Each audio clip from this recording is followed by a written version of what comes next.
በስመ አብ ወወልድ ወመንፈስ ቅዱስ አሐዱ አምላክ አሜን። ዘይቤለክሙ ኩሎ ግበሩ የሚላችሁን ሁሉ አድርጉ። በቅድሚያ የተከበሩ ክቡር አባታችን መልአከ አርያም ኤፍሬም ጥላሁን የዚህ ካቴድራል ዋና አስተዳዳሪ፣ የተከበራችሁ የተወደዳችሁ መምህራነ ወንጌል፣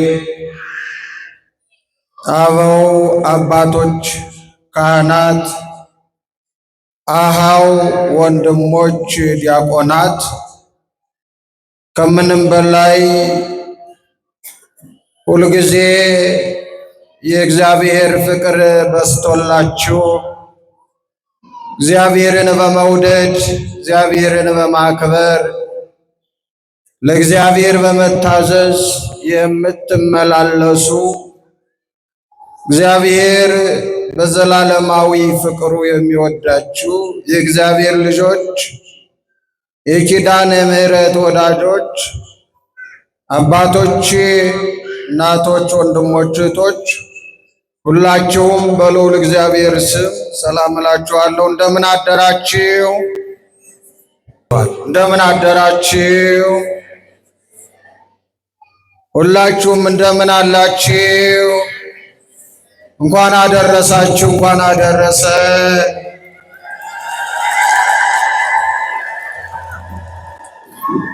ምስጋናውን ብትጨምሩበት አይከፋም። በእውነት እግዚአብሔር አምላካችን ስሙ የተመሰገነ ይሁን። ኪዳነ ምሕረትን አመስግኗት እናታችን። እንደ እግዚአብሔር መልካም ፈቃድ ለጥቂት ደቂቃዎች የእግዚአብሔርን ቃል እንማራለን። መቼም ሁልጊዜ ቃሉን መስማት መባረክ ነው፣ በረከት ማግኘት ነው። የእግዚአብሔር ቃል አይሰለችም፣ የእግዚአብሔር ቃል አይጠገብም። የእግዚአብሔር ቃል ረፍታችን ስለሆነ፣ ሰላማችን ስለሆነ፣ ደስታችንም ጭምር ስለሆነ ሁልጊዜ ቃሉን በመስማት ማሳለፍ እጅግ በጣም መታደል ነው። ስለዚህ የእግዚአብሔርን ቃል እንማራለን። የምንማርበት የትምህርታችን ርዕሱ ደግሞ የሚላችሁን አድርጉ የሚል ይሆናል። እስኪ በሉ የሚላችሁን በሉ። እስኪ ምን በሉ? አድርጉ። ይህ ትምህርታችን ርዕስ ነው። ይህንን ኃይለ ቃል የምናገኘው በወንጌለ ዮሐንስ ምዕራፍ 2 ቁጥር 5 ላይ የዮሐንስ ወንጌል ምዕራፍ 2 ቁጥር 5 ላይ ስንመለከት ይህን ኃይለ ቃል ተመዝግቦ እናገኘዋል። የሚላችሁን አድርጉ። ይህንን ኃይለ ቃል ማን ተናገረው? ለማን ተነገረ? ዛሬስ እኛ ከዚህ ምን እንማራለን? የሚለውን ነው የሚያሳየን። ይህንን ኃይለ ቃል የተናገረችው የመድኃኔ ዓለም እናት የእኛም እናት እመቤታችን እናታችን ቅድስት ኪዳነ ምሕረት ናት። አመስግኗት ኪዳነ ምሕረት። እሷ ናት ይህንን ቃል የተናገረችው። የሚላችሁን አድርጉ፣ ለሚላችሁ ታዘዙ፣ የሚላችሁን ስሙ የሚለውን ቃል የተናገረችው እመቤታችን ቅድስት ድንግል ማርያም ናት። የሚላችሁን አድርጉ የተባሉት ደግሞ በገሊላ ቃና ሰርግ በዶኪማስ ቤት ያገለግሉ ለነበሩት አገልጋዮች ነው። ወይንም ደግሞ ጠጅ አሳላፊዎች፣ አስተናጋጆች ለነበሩት ነው። ሐሳቡ በግልጥ መረዳት እንድንችል ሐሳቡን በዮሐንስ ወንጌል ምዕራፍ 2 ቁጥር 1 አንስተን እንደዚህ በጋራ አብረን እናነባዋለን። እንደዚህ በሉ፣ እኔን ተከትላችሁ የማይናገር ሰው አይኑ። በሦስተኛውም ቀን በሉ እስኪ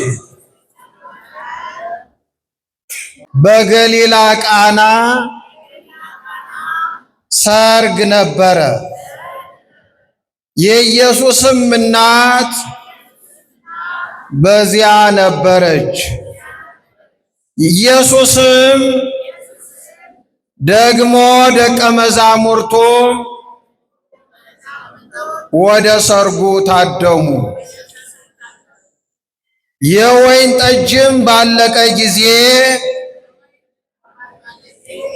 የኢየሱስ እናት የወይን ጠጅ እኮ የላቸውም አለችው።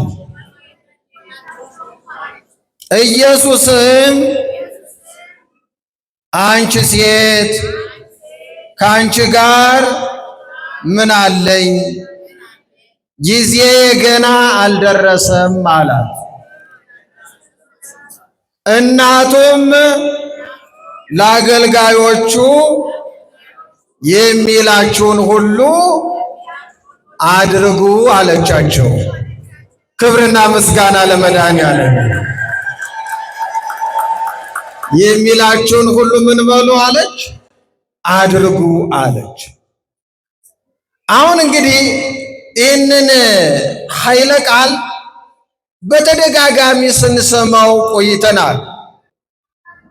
እመቤታችን እናታችን ድንግል ማርያም በቃና ዘገሊላ በሰርግ ቤት ተገኝታ በአማላጅነቷ ለልጇ ነግራ ልጇ ውሃውን ወደ ወይን ጠጅ የቀየረበት አምላካችን መድኃኒታችን ኢየሱስ ክርስቶስ የመጀመሪያ ተአምሩን ያደረገበት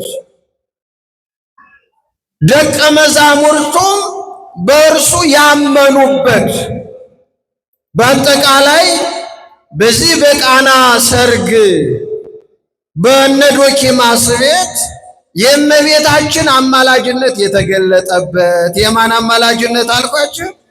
የእመቤታችን አማላጅነት የተገለጠበት፣ የእግዚአብሔር ድንቅ ሥራ የታየበት፣ ደቀ መዛሙርቱ ያመኑበት፣ ውሃው ወደ ወይን ጠጅ የተቀየረበት። እንግዲህ በዚያ በቃና ሰርግ በተገኘሽ ጊዜ እመቤታችን ኢየሱስም ደቀ መዛሙርቱም በተገኙ ጊዜ አንድ ክስተት ተከሰተ። ታዳሚዎች ሁሉ ሳሉ፣ ታዳሚዎች ተገኝተው ሳሉ፣ ተሰብስበው ሳሉ፣ እየተመገቡ እየጠጡ ሳለ ድንገት እነሆ የወይን ጠጅ አለ ይላል መጽሐፍ። እመቤታችን ተመለከተች። ሰዎች ሲጨነቁ ሲቸገሩ፣ እነሆ እንግዶች ብዙዎች ናቸው። ስለዚህ የሰርገኞችን ባለቤት ጭንቀት ተመለከተችና እመቤታችን ለልጇ እንዲህ ብላ አሳሰበችው። ልጄ ወዳጄ የወይን ጠጅ እኮ የላቸውም አለች። ምን የላቸውም አለች? አልቆባቸዋል፣ የላቸውም አለችው። በዚህ ጊዜ ጌታ ምን አለ? አንቺ ሴት ከአንቺ ጋር ምን አለ? ጊዜ ገና አልደረሰም አላት። በዚህ ጊዜ ዘወር አለችና እመቤታችን ድንግል ማርያም ለአገልጋዮቹ ላሳላፊዎቹ ምን አለች? የሚላችሁን አድርጉ አለች። የሚላችሁን በሉ አለች። የሚላችሁን አድርጉ አለቻቸው። በዚህ ጊዜ እነሆ በዚያ እንደ አይሁድ ሥርዓት 6 የድንጋይ ጋኖች ነበሩ ይላል። ጌታችንም እንዲህ አለ፣ እነዚህ ባዶ የሆኑትን ጋኖች እስካፋቸው ድረስ ውሃ ሙሏቸው አለ። ምን ሙሏቸው አለ? ሁላችሁ እመቤታችን ጌታችን የሚላችሁን ስሙ አድርጉ ብላለች። እዛ ጌታ ተናገረ፣ እንዲህ አለ፣ ጋኖችን ውሃ ሙሏቸው አለ። እስቲ በሉ ጋኖችን ውሃ ሙሏቸው በሉ እስኪ። ውሃ ሙሏቸው ብሎ ተናገረ። አሁን አገልጋዮችም የታዘዙትን አደረጉ። ጋኖችን እስከ አፎን ይላል ውሃ ሞሏቸው ይላል። ያን ጊዜ አምላካችን እግዚአብሔር በማይመረመር ጥበቡ ከዚህ በፊት ሆኖ በማያውቅ ከዚህም በኋላ በማይሆን ያለ እርሱ በቀር ሊያደርገው ማንም በማይችለው ሁኔታ እነዚያ ውሃዎች የተሞሉትን ጋኖች ውሃውን ወደ ወይን ጠጅ ቀየረው ይላል። ክብርና ምስጋና ለመድኃኔዓለም ይሁን። ውሃውን ወደ ወይን ጠጅ ቀየረው ይላል። ኀፍረታቸው ተወገደ፣ ሐዘናቸው ተወገደ። ያን ጊዜ እነሆ ደስ አላቸው። በዶኪማስ ሰርግ የተገኙ ሁሉ እግዚአብሔርን አመሰገኑ። ማንን አመሰገኑ? እግዚአብሔር አምላካችን ስሙ የተመሰገነ ይሁን። እንግዲህ አስተውሉ። ከዚህ ምንድነው የምንማረው ነው ወገኖቼ? ምን እንማራለን? ይህ በዚያን ጊዜ በዚያን ወቅት ሆኖ ያለፈ ነው። እኛ እንድንማርበት የተጻፈ ነው ወገኖች። ከዚህ ምን እንማር? ከዚህ ምን መማር ይገባናል ወገኖቼ? አዎ ብዙ የምንማረው ጉዳይ አለ። በመጀመሪያ እግዚአብሔር የሚለውን ማድረግ መቻል። ማን የሚለውን ማድረግ መቻል? እግዚአብሔር የሚለውን ማድረግ። እግዚአብሔር የሚለውን ማድረግ ክርስቲያን የመሆናችን ዓላማ በአብ በወልድ በመንፈስ ቅዱስ የተጠመቅንበት ዓላማ ኦርቶዶክሳዊ የመሆናችን ዓላማ እግዚአብሔር የሚለውን ለማድረግ ነው። ይህን ለአፍታም ቢሆን መዘንጋት የለብንም። እግዚአብሔር የሚለውን ለማድረግ ነው ክርስቲያን የሆን ነው። አስተውል። እግዚአብሔር የሚለውን ለመታዘዝ ነው ክርስቲያን የሆን ነው። እግዚአብሔር በሚለው ለመኖር ነው ክርስቲያን የሆን ነው። እሱን እያከበርን እንድንኖር ነው ክርስቲያን የሆን ነው። ስለዚህ ወገኖቼ እግዚአብሔር የሚለውን ማድረግ መቻል። በዚህ ዘመን ትልቁ ችግር ምንድነው ከተባለ እነሆ እግዚአብሔር የሚለውን የሚያደርግ የለም። ትልቁ ችግራችን እግዚአብሔር የሚለውን አናደርግም። እግዚአብሔር ለሚለው አንታዘዝም። እግዚአብሔር አድርጉ ባለን አንመላለስም። የእግዚአብሔርን ፈቃድ አንፈጽምም። እግዚአብሔር አድርጉ ያለውን አለማድረግ ደግሞ አለመታዘዝ ነው። አለመታዘዝ ደግሞ ሞት ነው ወገኖቼ፣ ሞት ነው። ይኸውላችሁ ሞት የነፍስ ከስጋ መለየት ብቻ አይደለም። እኛውን ሞትን የምንረዳው ነፍሳችን ከስጋችን ስትለይ ነው። ይሄ አይደለም፣ ይሄ ብቻ አይደለም ወገኖች፣ ይሄ እረፍት ነው የሚባለው። ሞት የሚባለው ለእግዚአብሔር አለመታዘዝ መሞት ነው። ለፈጠረን ለእግዚአብሔር፣ ላከበረን ለእግዚአብሔር፣ በመልኩና በምሳሌው አድርጎ እጹብና ድንቅ አድርጎ ለፈጠረን ለእግዚአብሔር አለመታዘዝ ሞት ነው። አዳም ይኸውላችሁ ሞተ ተብሎ የተነገረለት ያን ጊዜ ዕፀ በለስን በበላ ጊዜ ነው። ዕፀ በለስን በበላ ጊዜ አዳም ሞተ ተባለ። አያችሁ፣ እግዚአብሔርም የነገረው አስቀድሞ ይህንን ነው። ለእግዚአብሔር አለመታዘዝ ሞት ነው። ለእግዚአብሔር ፈቃድ አለመኖር መሞት ነው። እግዚአብሔር ያለውን አለማድረግ ከእግዚአብሔር ጋር መጣላት ነው። እግዚአብሔር ያለውን አለማከናወን ከእግዚአብሔር ጋር ጥላቻ መፍጠር ነው።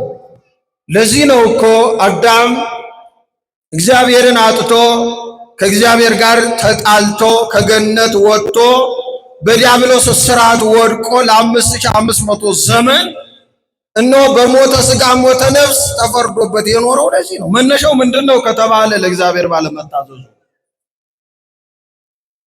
እግዚአብሔር አድርግ ያለውን ባለማድረጉ ነው።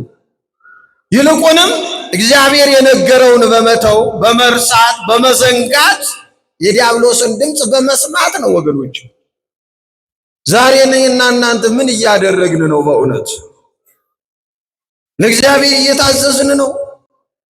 እግዚአብሔርን እሺ እያልን ነው? እንደ ፈቃዱ እየተመላለስን ነው? የጥምቀትን በዓል እንዴት አከበርን? በእውነት ለእግዚአብሔር እየታዘዝን እግዚአብሔርን እያመሰገን ወይስ እልፍ ብለን ደግሞ የሥጋ ፈቃድ እየፈጸምን ኃጢአት እየሰራን እንዴት አሳለፍን ወገኖች? ስለዚህ እግዚአብሔር የሚለውን ማድረግ ቅድመ ሁኔታ ነው ወገኖች። እግዚአብሔር የሚለን ወንጌሉም የሚለን መጽሐፉም የሚነግረን እግዚአብሔር የሚላችሁን አድርጉ ነው የሚለው። በሕይወታችን ሳንሞት እግዚአብሔር የሚለው እንድናደርግ አምላካችን እግዚአብሔር በቸርነቱ ይርዳን። የሚላችሁን አድርጉ። እመቤታችን ትልቅ ቃል ተናገረች ወገኖች። አዎ እግዚአብሔር የሚላችሁን አድርጉ። እግዚአብሔር የሚለውን ከማድረጋችን በፊት ግን ልናደርገው የሚገባ ነገር አለ ወገኖች። በመጀመሪያ እግዚአብሔር የሚለውን ለማድረግ እግዚአብሔር የሚለውን ማወቅ ያስፈልጋል። አያችሁ፣ ማወቅ ያስፈልጋል። አሁን እዚህ እኮ ተሰብስበን የምንማረው እግዚአብሔር ምንድነው የሚለው እግዚአብሔር የሚለውን ለማወቅ ነው እኮ፣ ሌላ ዓላማ እኮ አይደለም። እግዚአብሔር ምን ይላል የሚለውን ለመስማት ነው ወደ ቤተ መቅደሱ የምንመጣው። እግዚአብሔር ምን አድርጉ ይላል? እግዚአብሔር በወንጌል ምን ይናገራል? እግዚአብሔር በቅዱሳት መጻሕፍት ምን ይላል? እሱን ሰምተን ለመሄድ እሱን ለመስማት ነው። ስለዚህ እግዚአብሔር የሚለውን ማወቅ ያስፈልገናል ወገኖቼ። ብዙ ችግሮቻችን መንስኤያቸው እግዚአብሔር የሚለውን ካለማወቅ የተነሳ ነው። ደግሜ እላችኋለሁ፣ ብዙ ችግሮቻችን እግዚአብሔር የሚለውን ካለማወቅ የተነሳ ነው። እግዚአብሔር የሚለውን ብናውቅ ኑሮ ችግሮቻችን ሁሉ በተወገዱልን ነበር። እግዚአብሔርማ እኮ ያለው በሰላም ኑሩ አይደል ያለ? የሰላም አምላክ ነው እግዚአብሔር። በሰላም ኑሩ አለ። እግዚአብሔርማ ያለን በፍቅር ተመላለሱ ነው ያለ። እግዚአብሔርማ ያለን እርስ በርሳችሁ ተዋደዱ ነው ያለ። እግዚአብሔርማ ያለን ትሕትና ይኖራችሁ ነው ያለን። እግዚአብሔርማ ያለን እርስ በርሳችሁ ተከባበሩ ነው ያለ። ግን እግዚአብሔር ያለው ስለማናውቅ ፍቅርን በጥላቻ ተካ ነው። አስተውሉ ወገኖች፣ አልገባንም እኮ ገና እግዚአብሔር ያለው አልገባንም። የት አለን ፍቅር? ፍቅር እኮ የለንም። ሰላም የለን፣ ፍቅር የለን፣ ደስታ የለን። ሁልጊዜ በጥላቻ ነው የምንመላለሰው፣ በሰላም እጦት ነው የምንመላለሰው።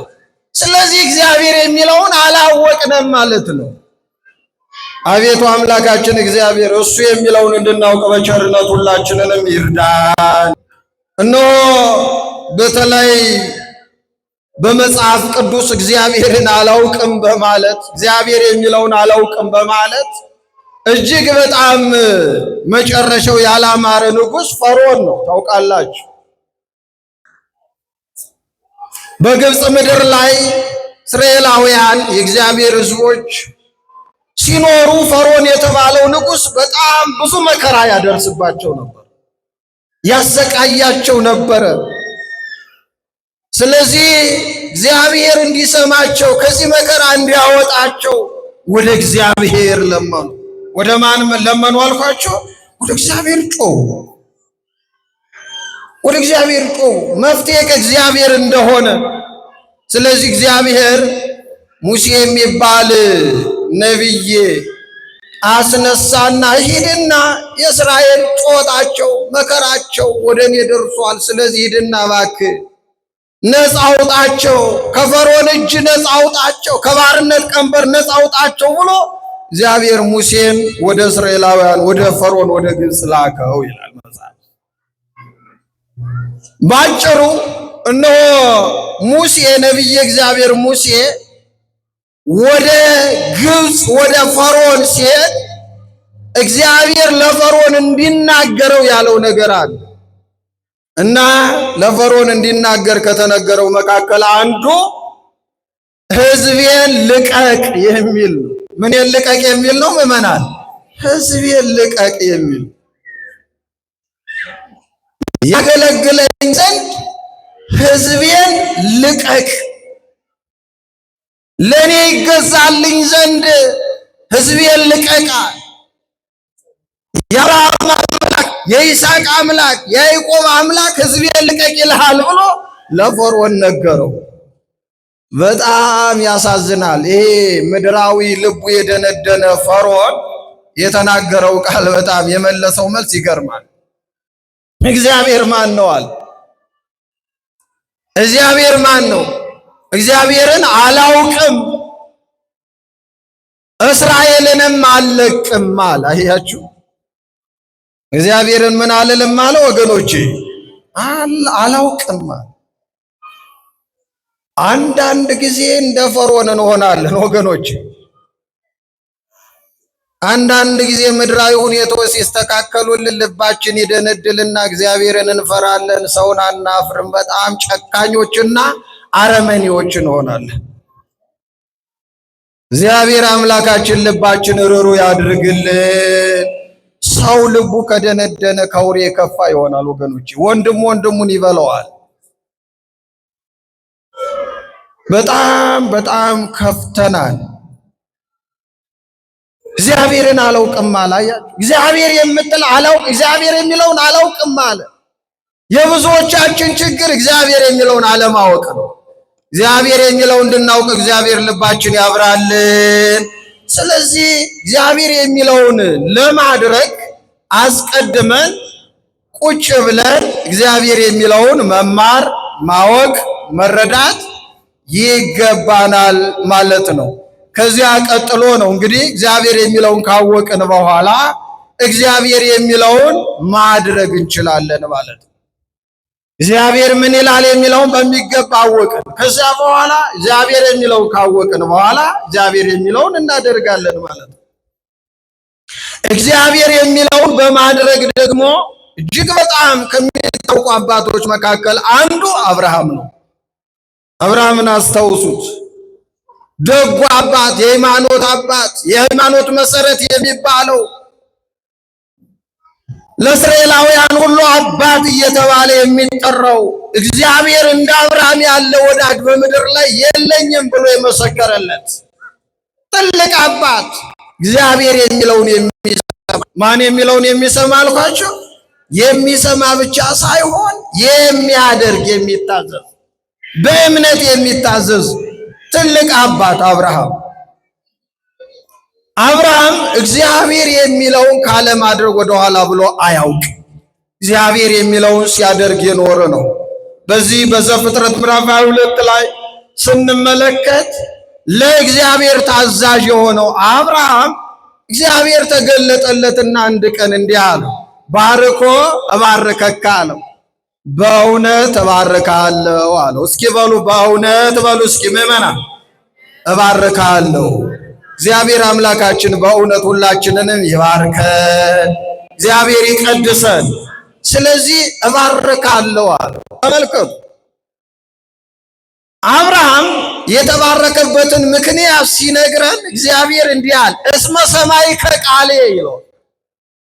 የባረኩ እንዲሁ አይደለም። አብርሃም ቃሌን ስለሰማህ እባርካለሁ አለው። አያችሁ፣ ቃሉን መስማት መባረክ ነው ወገኖች። የኔን ቃል ስለሰማህ እባርካለሁ፣ ላንተ ጋሻ ሆናለሁ፣ ካንተ ጋር ነኝ አለው። ምክንያት ቃሌን ትሰማለህ አለው። ስለዚህ የእርግማን ምልክቱ እግዚአብሔርን አለመስማት ነው ወገኖች። እግዚአብሔርን መስማት፣ ለእግዚአብሔር መታዘዝ ደግሞ መባረክ እንደሆነ መረዳት እንችላለን። እነሆ አንድ ልጅን ለኔ ለመስጠት አልከለከልክም፣ ስለዚህ እባርካለሁ አለ። እንግዶችን በመቀበል በርትተሃል፣ እባርካለሁ አለው እግዚአብሔር። ስለዚህ ወገኖቼ ለእግዚአብሔር ታዛዦች እንሁን። እግዚአብሔር የሚለንን እናድርግ ነው። እግዚአብሔር የሚለውን ካወቅን፣ እግዚአብሔር የሚለውን ካደረግን ከዚያ ምንድነው የምናገኘው ስንል ከእግዚአብሔር ያለውን እናገኛለን። ከእግዚአብሔር ያለውን የአባታችን የሆነውን እኛ ልጆቹ እናገኛለን። ከማን የሆነውን እናገኛለን አልኳቸው?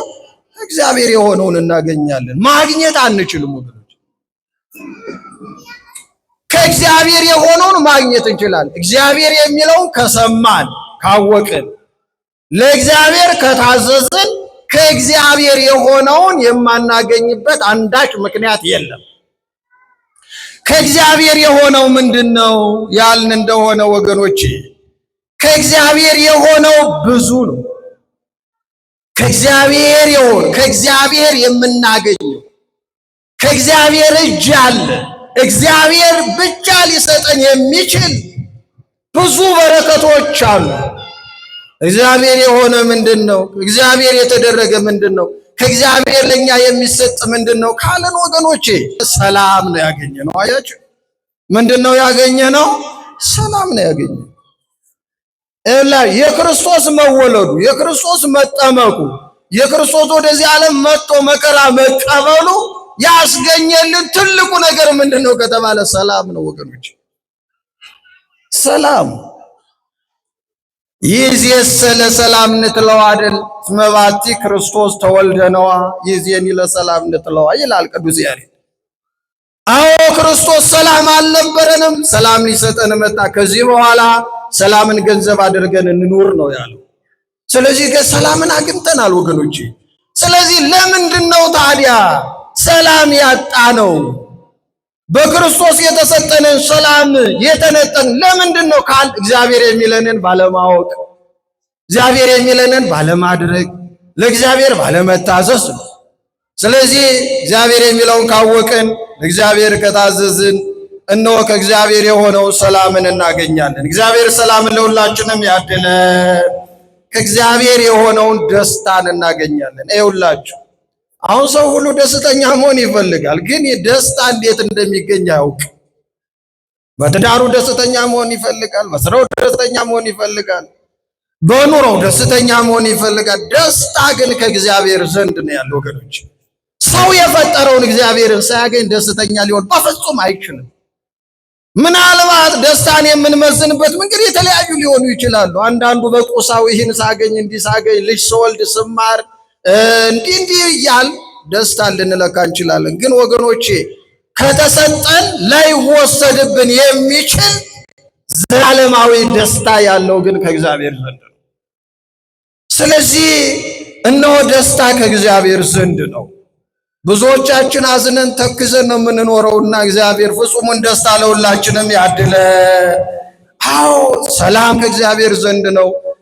ደስታ ከእግዚአብሔር ዘንድ ነው። ጤና ከእግዚአብሔር ዘንድ፣ ፍቅር ከእግዚአብሔር ዘንድ ነው።